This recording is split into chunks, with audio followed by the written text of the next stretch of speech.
Vamos a buscar Segundo de Samuel, capítulo 3.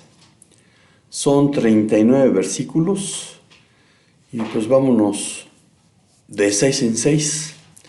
Segundo de Samuel 3, del 1 al 39, de 6 en 6. Hubo larga guerra entre la casa de Saúl y la casa de David. Pero David se iba fortaleciendo y la casa de Saúl se iba debilitando. Y nacieron hijos a David en Hebrón. Su primogénito fue Amón de Ahinoam, jezreelita. Su segundo, Gilead de Abigail, la mujer de Nabal, el de Carmel. El tercero, Absalón, hijo de Maaca, hija de Talmai, rey de Gesur. El cuarto, Adonías, hijo de Hagit. El quinto, Cefatías, hijo de Abital. El sexto, Itream de Egla, mujer de David. Estos le nacieron a David en Hebrón. Como había guerra entre la casa de Saúl y la de David, aconteció que Abner se esforzaba por la casa de Saúl. ¿Cuántos? 6. ¿Sí? Y había tenido Saúl una concubina que se llamaba Rispa, hija de Ajana, y dijo Isboset a Abner: ¿por qué te has llegado a la concubina de mi padre? Y se enojó Abner en gran manera con las palabras de Isboset y dijo: ¿soy yo cabeza de perro que pertenezca a tu madre? Yo he hecho hoy misericordia con la casa de Saúl tu padre, con sus hermanos, con sus amigos, y no te he entregado en mano de David. Y tú me haces hoy cargo del pecado de esta mujer. Así haga Dios a Abner y aún le añada, así como ha jurado Jehová a David, no haga yo así con él, trasladando el reino de la casa de Saúl y confirmando el trono de David sobre Israel y sobre Judá, desde Dan hasta Beerseba. Y él no pudo responder palabra a Abner porque le temía. Entonces envió a Abner mensajeros a David de su parte, diciendo: ¿de quién es la tierra? Y que le dijesen, haz pacto conmigo, y he aquí que mi mano estará contigo para volver a ti, a todo Israel. Y David dijo: bien, haré pacto contigo, mas una cosa te pido, no me vengas a ver sin que primero traigas a Mical, la hija de Saúl, cuando vengas a verme. Se me perdió, no sé cuál es. Después de esto envió David mensajeros a Isboset, hijo de Saúl, diciendo: restitúyeme mi mujer Mical, la cual desposé conmigo por 100 prepucios de filisteos. Entonces Isboset envió y se la quitó a su marido Paltiel, hijo de Lais, y su marido fue con ella siguiéndola y llorando hasta Baal-Jorim. Y le dijo Abner: anda, vuélvete. Entonces él se volvió. Y habló Abner con los ancianos de Israel, diciendo: hace ya tiempo procurabais que David fuese rey sobre vosotros. El 18 también.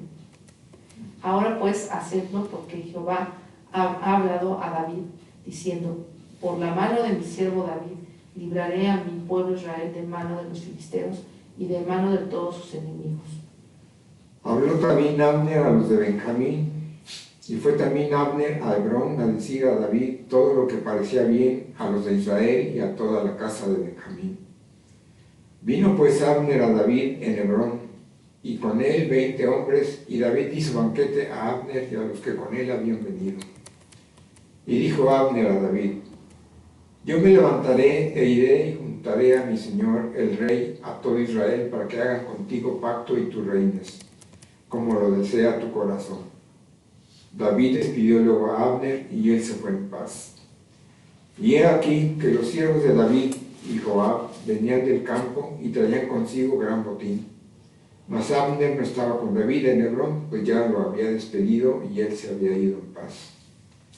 Y luego que llegó Joab y todo el ejército que con él estaba, fue dado aviso a Joab diciendo: Abner, hijo de Ner, ha venido al rey y él lo ha despedido y se fue en paz.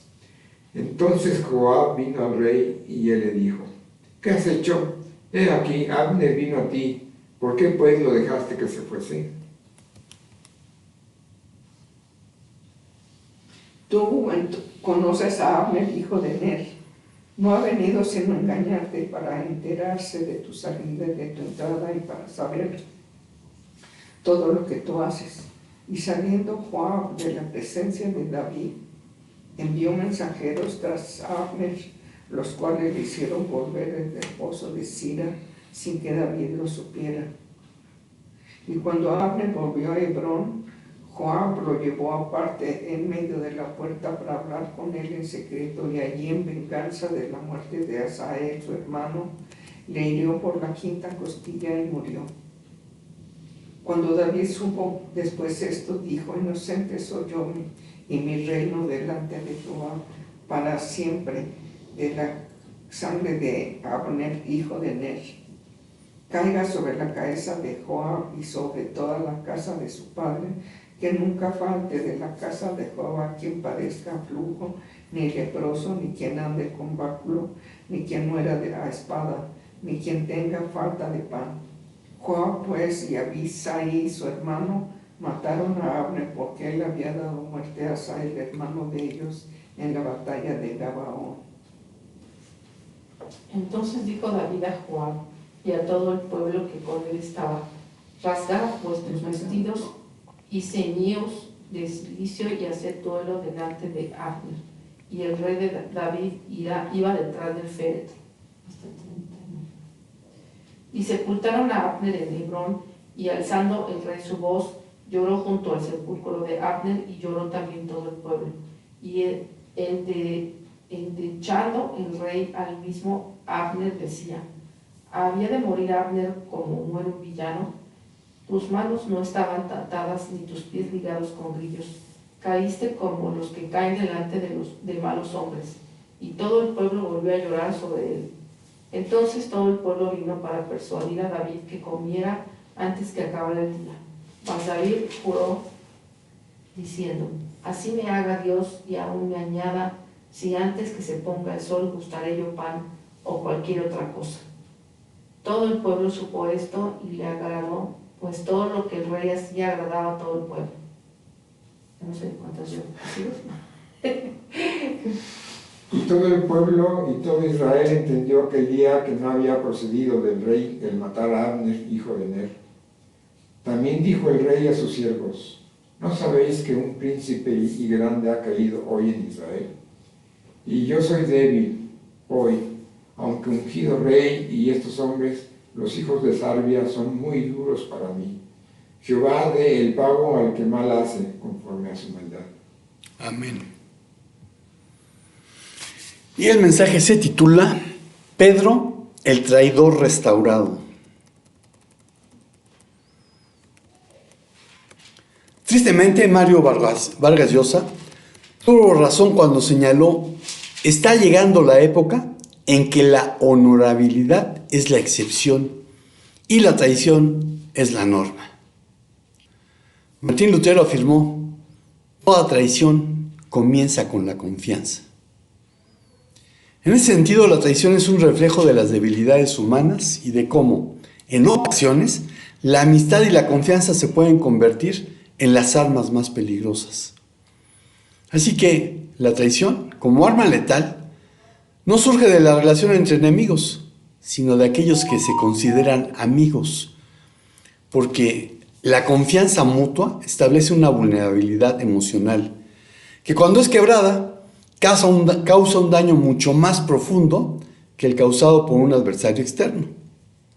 En la Biblia hay varios relatos que presentan la traición como un acto devastador, principalmente cometido por aquellos cercanos, y subraya que la verdadera traición solo puede surgir de alguien en quien se confía.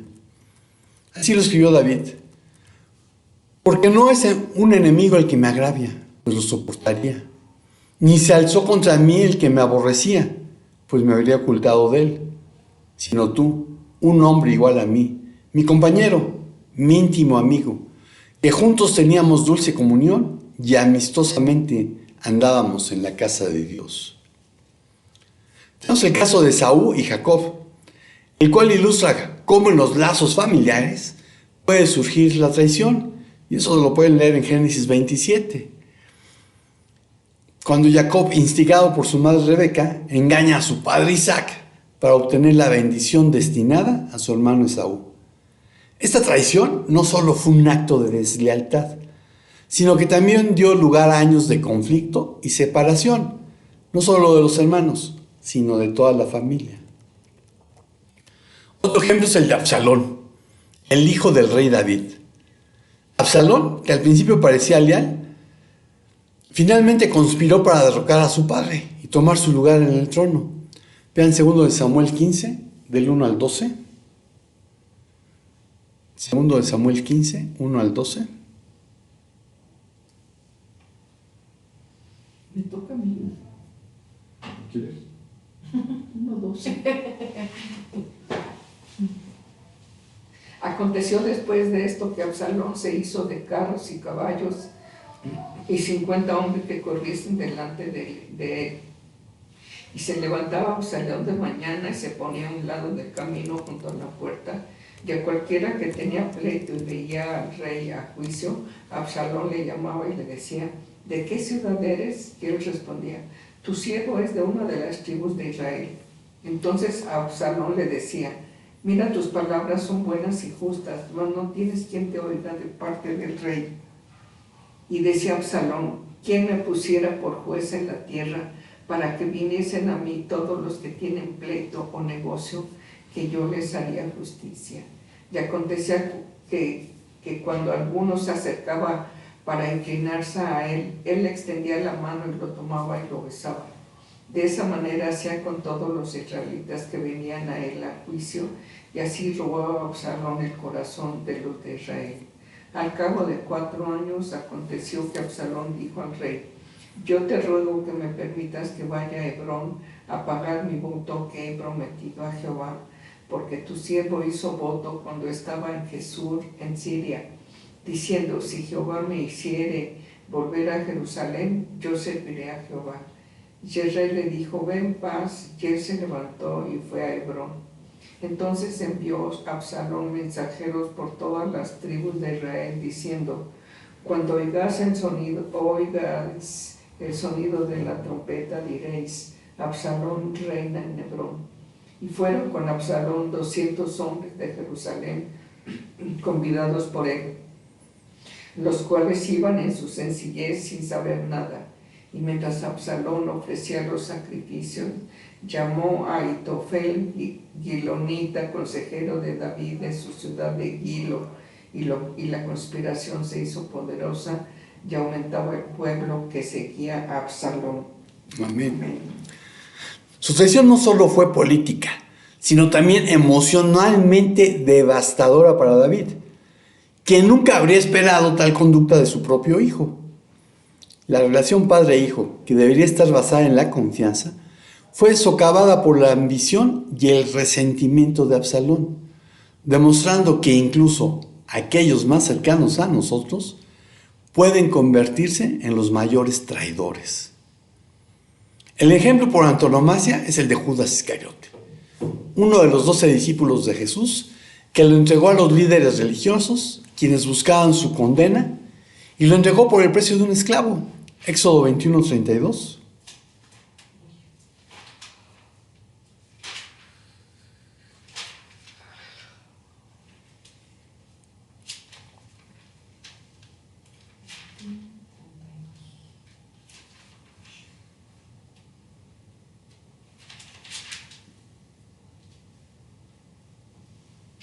Si el buey acorneare a un siervo o una sierva, pagará a su dueño 30 ciclos de plata y el buey será apedrado. 30 monedas de plata. Vean Mateo 26, 14 al 16.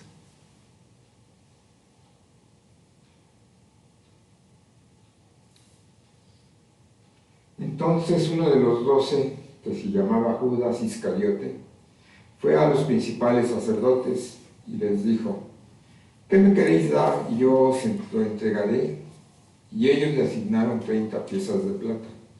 Y desde entonces buscaba oportunidad para entregarle.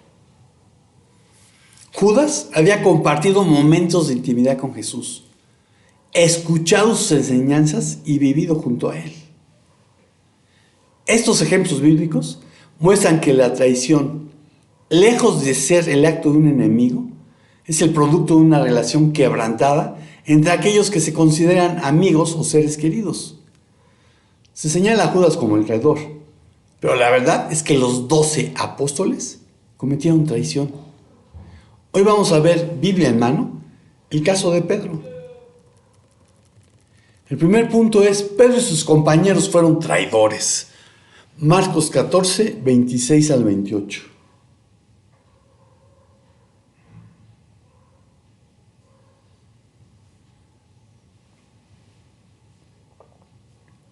Cuando hubieron cantado el himno, salieron al monte de los olivos.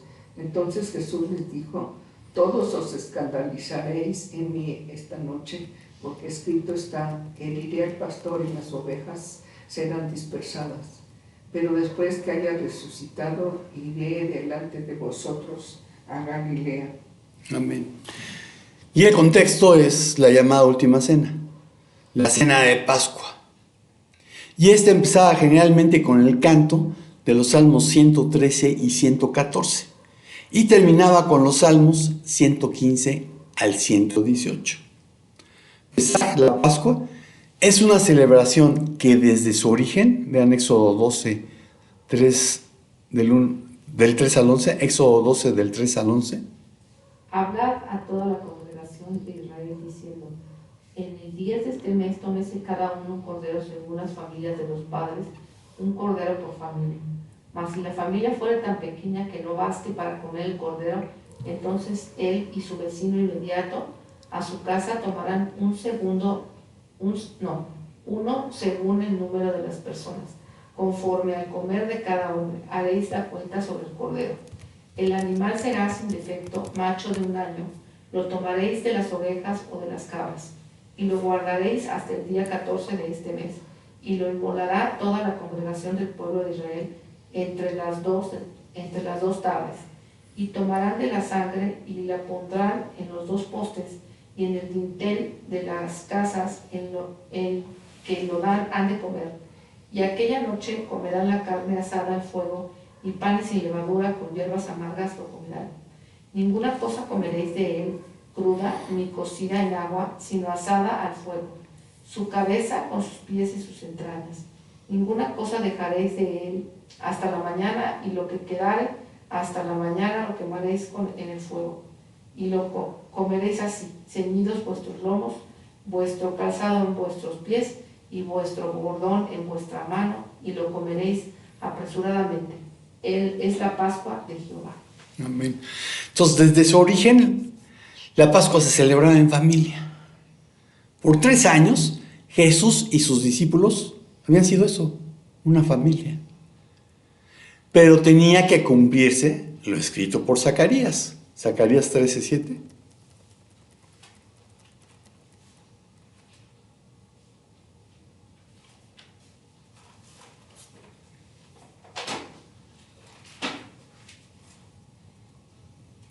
Levántate, oh espada, contra el pastor y contra el hombre compañero mío. Dice Jehová de los ejércitos: hiera al pastor y serán dispersadas las ovejas, y haré volver mi mano contra los pequeñitos. Y esto es lo que Jesús citó cuando dijo: todos ustedes, la mayoría de las versiones dice, se escandalizarán.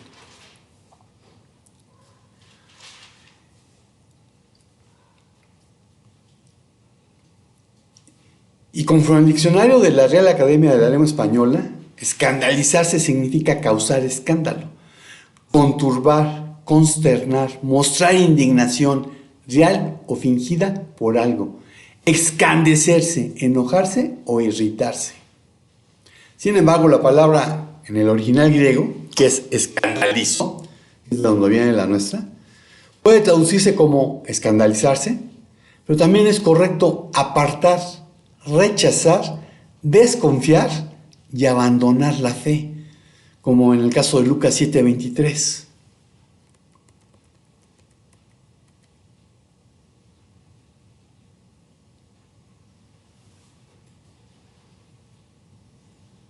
Y bienaventurado es aquel que no haya tropiezo en mí. Que no se escandalice, dicen otras versiones. Que no haya tropiezo, que no abandone la fe por mí. Así que si realmente queremos entender lo que el autor dijo, es mejor no usar escandalizarse, porque lo entendemos diferente, y no transmite lo que originalmente significaba. Podríamos decir, todos ustedes abandonarán la fe. Es mucho más duro. Mucho más duro que consternarse, indignarse o enojarse. Y todos fueron traidores, incluido Pedro, no solo el que entregó a su maestro con un beso. Mateo 26, 47 al 50. Mientras todavía hablaba, vino Judas, uno de los 12, y con él mucha gente con espadas y palos, de parte de los principales sacerdotes y de los ancianos del pueblo. Y el que le entregaba les había dado señal, diciendo: al que yo besare, ese es, prendedle. Marcos 14, 43 al 46.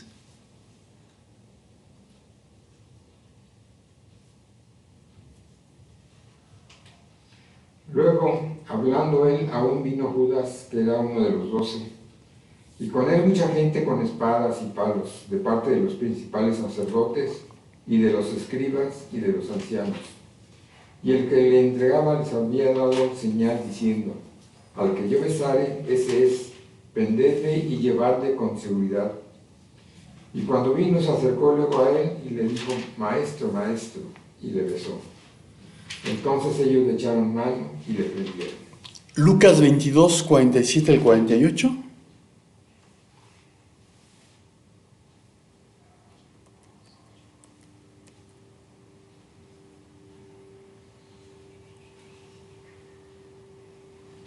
Mientras él aún hablaba, se presentó una turba y el que se llamaba Judas, uno de los 12, iba al frente de ellos y se acercó hasta Jesús para besarle.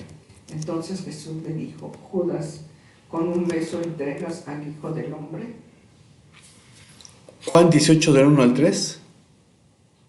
Habiendo dicho Jesús estas cosas, salió con sus discípulos al otro lado del torrente del Cedrón, donde había un huerto, en el cual entró con sus discípulos. Y también Judas, el que le entregaba, conocía aquel lugar porque muchas veces Jesús se había reunido allí con sus discípulos. Judas, pues, tomando una compañía de soldados y alguaciles de los principales sacerdotes y de los fariseos, fue allí con linternas y antorchas y con armas.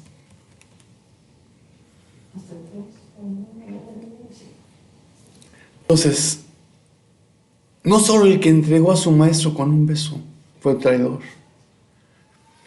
Y los 4 evangelios dan fe de cómo fue que capturaron a Jesús. El Sanedrín había enviado junto con algunos de sus miembros una fuerza compuesta de guardias del templo y legionarios romanos para que arrestaran a Jesús. Querían estar seguros de que, en caso de resistencia, Jesús no los evadiera como había hecho en ocasiones anteriores. Como era de noche, Judas se había prestado para identificar a Jesús con un beso. Y hoy no es común que los varones se saluden de beso. Bueno, yo solamente saludo de beso a mis tíos, a mis sobrinos y a algunos primos. De ahí en fuera, a nadie más. Pero en esa época eso era lo común. Esa era la forma en que normalmente un discípulo saludaba a su maestro.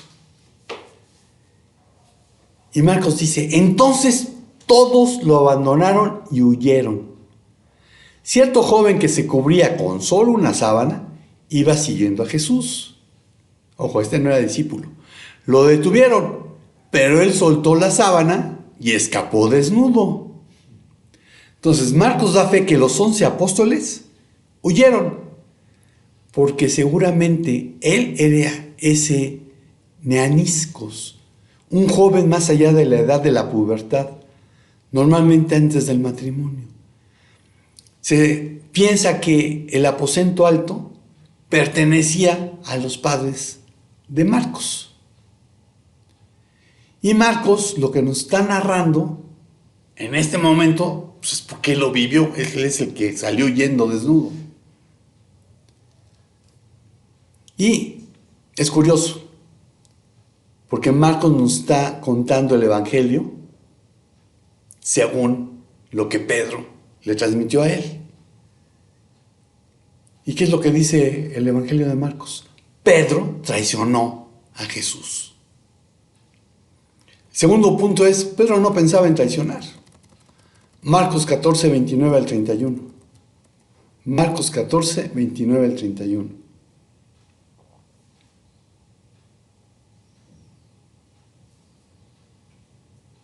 Entonces Pedro le dijo, aunque todos se escandalicen, yo no. Y le dijo Jesús, de cierto te digo que tú hoy, en esta noche, antes que el gallo haya cantado 2 veces, me negarás 3 veces. Mas él, con mayor insistencia, decía, si me fuere necesario morir contigo, no te negaré. También todos decían lo mismo. Aunque todos se aparten, yo no. A Pedro se le señala como el que negó a Cristo. Pero haríamos bien en recordar que todos los discípulos insistieron en que nunca negarían a Jesús. Y ninguno cumplió sus promesas. Y hagámoslo más extensivo. Todavía más extensivo. Tú no las has cumplido. Tampoco yo. ¿Qué promesa? Ahora sí voy a ser puntual. Me voy a discipular. Voy a leer la Biblia todos los días. Voy a orar. Voy a diezmar. Voy a ofrendar. Me voy a dejar usar por el Espíritu Santo. Voy a obedecer a Dios, etcétera, etcétera, etcétera. Podemos señalar a los discípulos, pero tampoco nosotros hemos cumplido. Judas no fue una víctima indefensa. No estaba predestinado a traicionar a Jesús como algunos piensan. Él, por las razones que haya tenido, deliberadamente escogió su propia senda. Aunque Dios en su presencia ya lo sabía. Pero no olvides que Jesús, hombre, decidió no hacer uso de sus atributos divinos y vivir como uno más de nosotros. Filipenses 2, del 5 al 8.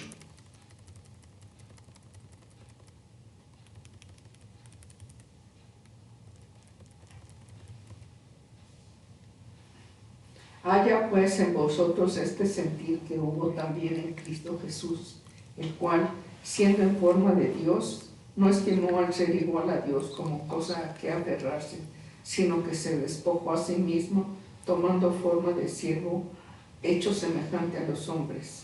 Y estando en la condición de hombre, se humilló a sí mismo, haciéndose obediente hasta la muerte y muerte de cruz.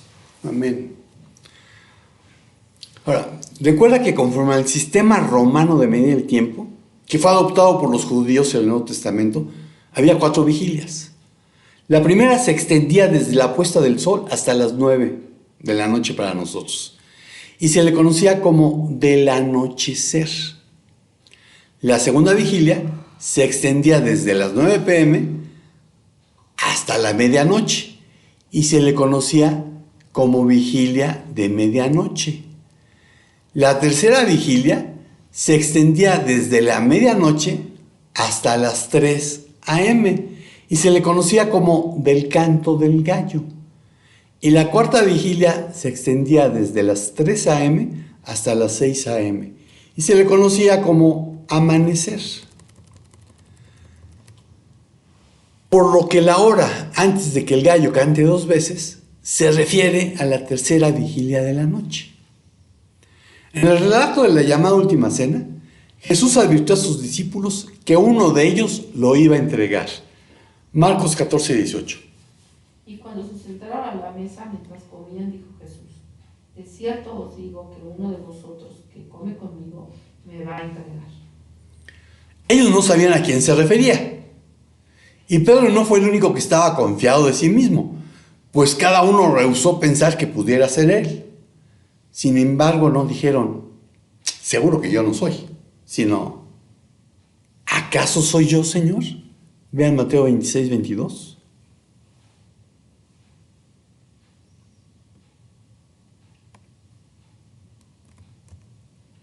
Y entristecidos en gran manera, comenzó cada uno de ellos a decirle: ¿soy yo, Señor? Entonces ninguno dijo, seguro que yo no.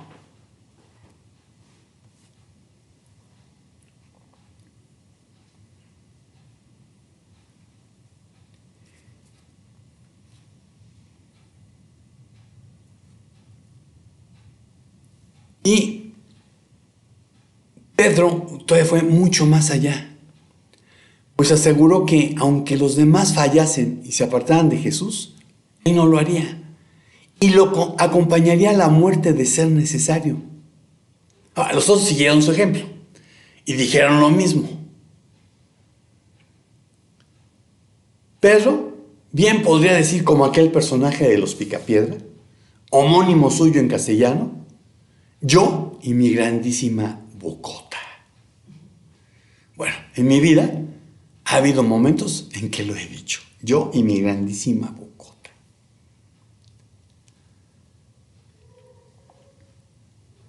Me acuerdo que una vez estaba en clase de liderazgo espiritual, en un salón que en el seminario le decíamos la cueva, porque si se apagaba la luz de noche eso era una cueva. Y precisamente Pedro Larson estaba dando la clase. Y Pedro Larson llegaba y pasaba a su silla del otro lado del escritorio, para que no hubiera barreras. Y nosotros ya teníamos el material de Pedro. Entonces no había que leerlo, y si teníamos dudas, pues preguntarle. Y lo que Pedro hacía no era leernos su material, que eso es aburridísimo, sino que nos empezaba a compartir experiencias de vida. Pedro, como por 3 décadas, fue misionero en Argentina, en la Patagonia. Y en la Patagonia estamos hablando, Pedro tiene ahorita 80 y algo, estamos hablando de la Patagonia de hace más de medio siglo. Y estaba yo tomando notas, y en algún momento se fue la luz. Y bueno, ahorita regresa. Pero en ese minuto siguió compartiendo. La luz no regresaba, pues dejé la pluma, cerré los ojos para escuchar mejor. Y antes de que acabara la clase, la luz regresó. Pero yo tuve una experiencia que cuando Pedro salió del salón, me volteé y le dije a mi compañero, a Fernando Mejía: Fer, ¿lo sentiste?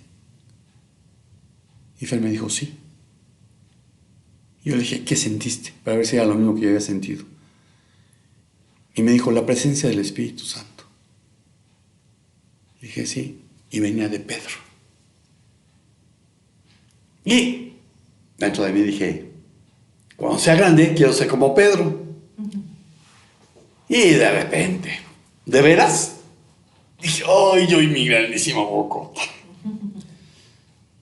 Porque Pedro pagó el precio. Fue lo que me dijo el Señor. Entonces yo conozco eso de yo y mi grandísima bocota. Pedro no pensaba traicionar a Jesús. El tercer punto es: a Pedro le dolió traicionar a Jesús. Marcos 14, 66 al 72. 66 al 72.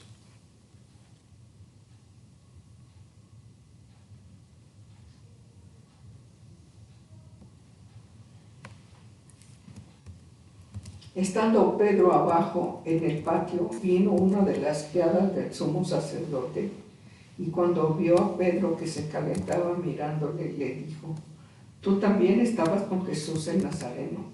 Mas él negó diciendo: no le conozco ni sé lo que dices. Y salió a la entrada y cantó el gallo. Y la criada, viéndole otra vez, comenzó a decir a los que estaban allí: este es de ellos. Pero él negó otra vez, y poco después los que estaban allí dijeron otra vez a Pedro: verdaderamente tú eres uno de ellos, porque eres Galileo, y tu manera de hablar es semejante a la de ellos. Entonces él comenzó a maldecir y a jurar yo no conozco a este hombre de quien habláis, que el gallo cantó la segunda vez. Entonces Pedro se acordó de las palabras de Jesús, le había dicho, antes que el gallo cante 2 veces, me negarás 3 veces. Y pensando en esto, lloraba. Amén. Amén. Mientras Jesús está en el interior de la casa del sumo sacerdote, siendo juzgado por el Sanedrín, está sucediendo esto en el patio. Vean Marcos 14, 55 al 65. Y los principales sacerdotes y todo el concilio buscaban testimonio contra Jesús para entregarle a la muerte, pero no lo hallaban, porque muchos decían falso testimonio contra él, mas sus testimonios no concordaban. Entonces, levantándose uno, dieron falso testimonio contra él, diciendo, nosotros le hemos oído decir, yo derribaré este templo hecho a mano, en 3 días edificaré otro hecho sin mano. Pero ni aún así concordaban en el testimonio. Entonces el sumo sacerdote, levantándose en medio, preguntó a Jesús diciendo, ¿no respondes nada? ¿Qué testifican estos contra ti? Mas él callaba y nada respondía. El sumo sacerdote le volvió a preguntar y le dijo, ¿eres tú el Cristo, el Hijo del Bendito? Jesús le dijo, yo soy, y veréis al Hijo del Hombre sentado a la diestra del poder de Dios y viniendo en las nubes del cielo. Y entonces el sumo sacerdote, rasgando su vestidura, dijo, ¿qué más necesidad tenemos de testigos? ¿Habéis oído la blasfemia? ¿Qué os parece? Y todos ellos le condenaron, declarándole ser digno de muerte. Y algunos comenzaron a escupirle y a cubrirle el rostro y a darle de puñetazos y a decirle, profetiza. Y los alguaciles le daban de bofetadas. Entonces, mientras esto está sucediendo en el interior, Pedro está en el patio. Y una de las sirvientas del sumo sacerdote lo ve y se detuvo. Y la palabra que utiliza el griego es para emblepo, mirarlo con detenimiento, mirarlo fijamente, mirarlo con atención. Y entonces lo acusa de haber estado con Jesús. Su acusación agarró a Pedro con la guardia baja. Y quedó claro que su declaración de seguirle aún hasta la muerte eran palabras huecas, pues repudió a su Señor. Pedro se retiró al porche, un vestíbulo entre el patio y la calle. Pero la muchacha no dejó de señalarlo. Insistía en que él era discípulo de Jesús.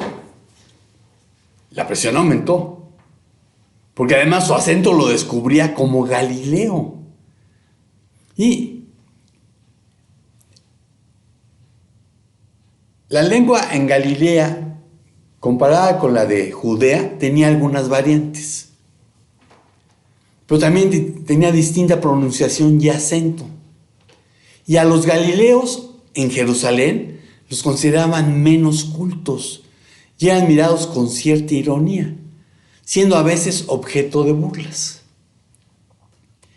Como respuesta al señalamiento de ser Galileo, Pedro comenzó, y el griego dice, anatematisinque omnine, a maldecir y jurar.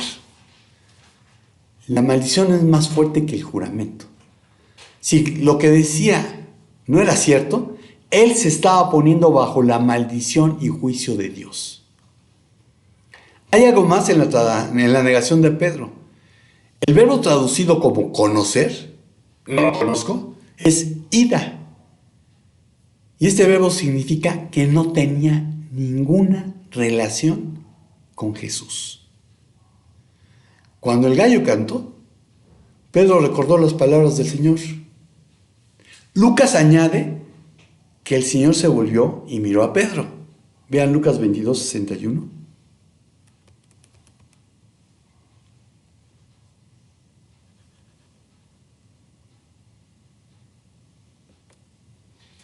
Entonces, vuelto el Señor, miró a Pedro, y Pedro se acordó de la palabra del Señor que le había dicho, antes que el gallo cante, me negarás 3 veces.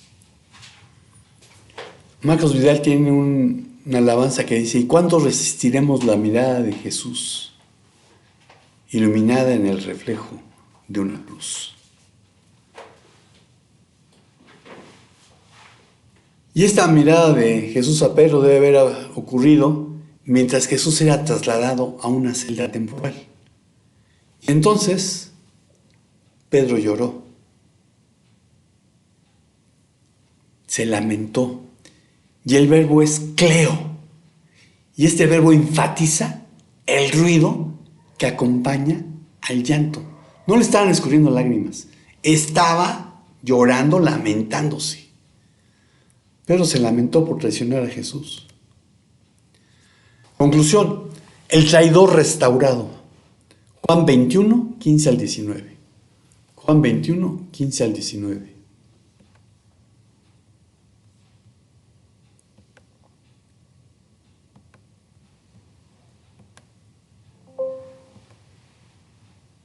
Cuando hubieran comido, Jesús dijo a Simón Pedro: Simón, hijo de Jonás, ¿me amas más que estos? Le respondió: sí, Señor, tú sabes que te amo.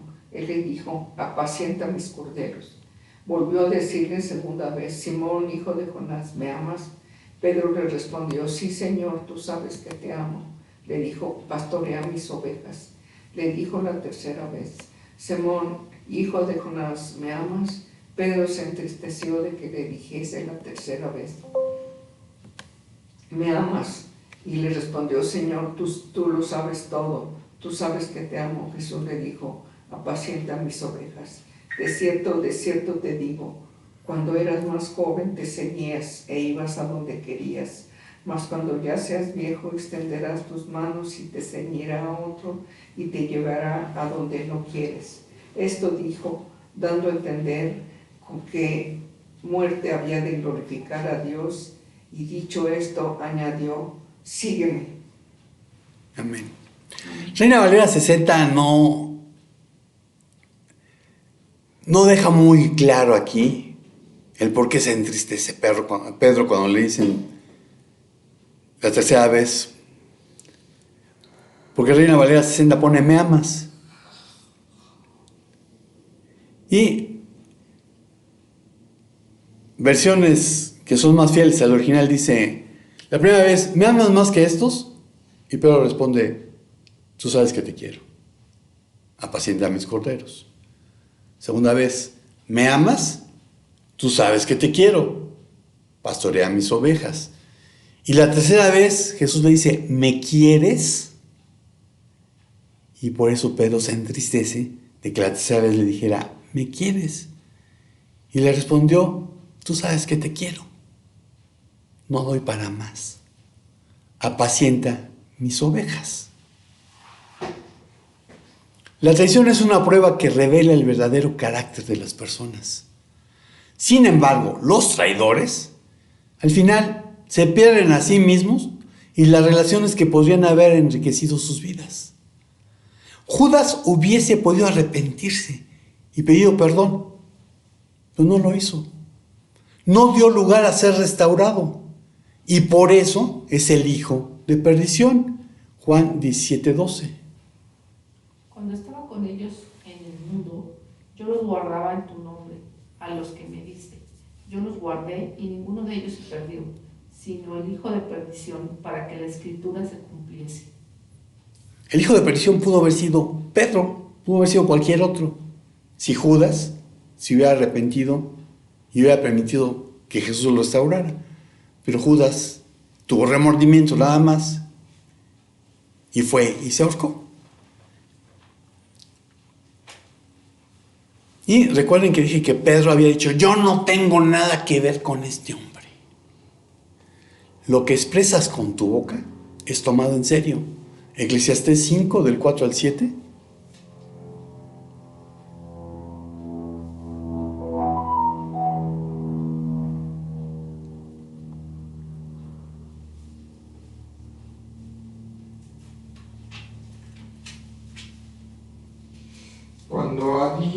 Cuando a Dios haces promesas, no tardes en cumplirlas, porque Él no se complace en los insensatos, cumple lo que prometes. Mejor es que no prometas, sino que prometas y no cumplas. No dejes que tu boca te haga pecar, ni digas delante del ángel que fue ignorancia, ¿Por qué harás que Dios se enoje a causa de tu voz y que destruya tu obra de tus manos? Donde abundan los sueños, también abundan las vanidades y las muchas palabras, mas tú teme a Dios. Entonces mejor es no prometer que prometer y no cumplir. No hables a la ligera. Pedro no pensaba que él sería capaz de traicionar a Jesús. Y lo hizo. Lo que le llevó a lamentarse amargamente. Además, se había colocado a sí mismo bajo la maldición y juicio de Dios. Si lo que estoy diciendo no es cierto, que la maldición de Dios caiga sobre mí, fue lo que había dicho. Pedro necesitaba ser restaurado. Pues aunque todos los apóstoles traicionaron a Jesús, él fue el único que sabemos que se deslindó de él. Marcos 16:7.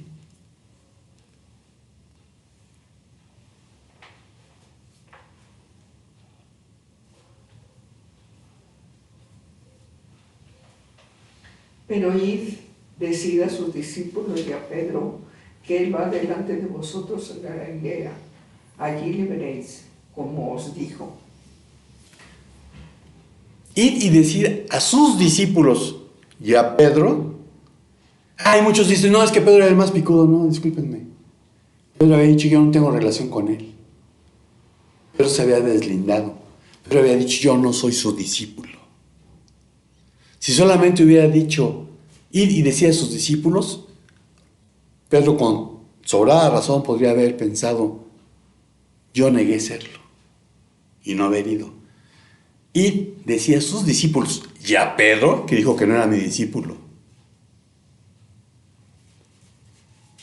Pedro necesitaba ser restaurado. Y Jesús lo hizo amorosamente, como lo muestra Juan, paso a paso. Y curiosamente, también hay una fogata. Dios cuida los detalles por pequeños o poco importantes que nos parezcan. Imagínense, Pedro está negando a Jesús, que hay una fogata ahí. Cada vez que él estuviera junto a una fogata, viera las llamas, de llegar el olor de la leña, claro que iba a venir a su memoria. Negué a mi maestro. Jesús lo restaura junto a una fogata. La siguiente vez que venga el olor, que vea las llamas, no me viene el recuerdo de lo negué, me viene el recuerdo del amor que Jesús me mostró y me restauró. Todas las fogatas en que Pedro estuvo después no le recordaron su traición, sino el amor de Dios. Ahora, nosotros no somos gente de campo y hay detalles que podemos pasar desapercibidos. Como que la diferencia entre las ovejas y los corderos es la edad. Un cordero o borrego es una oveja joven, generalmente de menos de 1 año de edad. Apacentar es una metáfora de instruir, enseñar, mientras que pastorear es una metáfora de cuidar vigilantemente, dirigir y gobernar. Entonces, en la restauración, a Pedro se le fue dando más responsabilidad sobre los futuros discípulos. Todos los discípulos traicionaron a Jesús. Y entre ellos podemos incluirnos tú y yo. Pero como aconteció a Pedro, si vamos a Jesús contritos y humillados, ¿qué dice el Salmo 51:17? Los sacrificios de Dios son el espíritu quebrantado. Al corazón contrito y humillado no despreciarás tú, oh Dios. Al corazón contrito y humillado no despreciarás, oh Dios. Dice 1 Juan 1:9.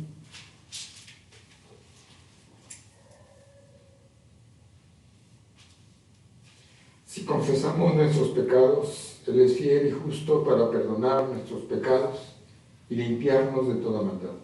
Si confesamos nuestros pecados, ¿a quién era un hombre? No, al que ofendiste fue a Dios.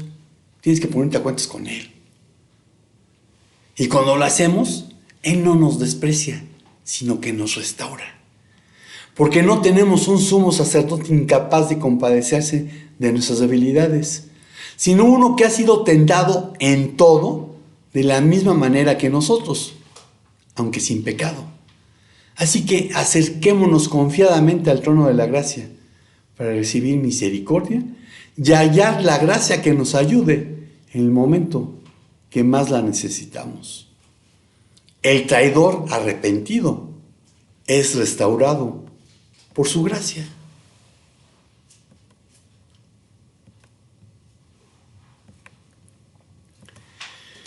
Y Señor, pues, ¿cuántas gracias te damos por la gracia?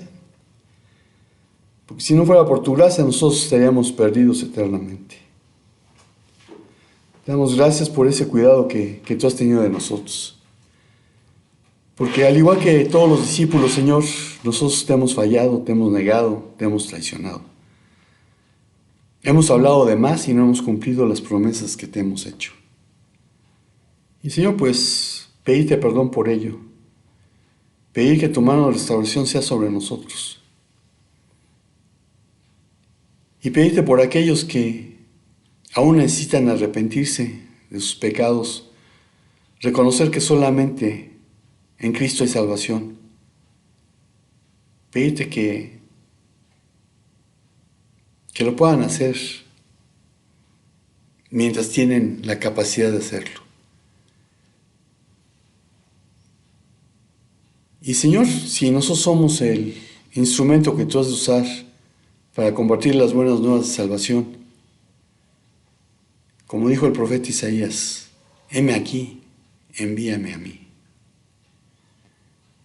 Gracias por tu amor, Señor. Gracias por tu bendición. En el nombre de Jesús. Amén. Y amigos y hermanos de Internet,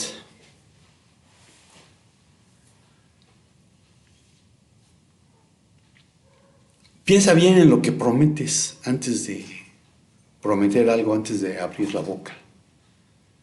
Y si se lo prometiste a Dios, mejor cúmplelo.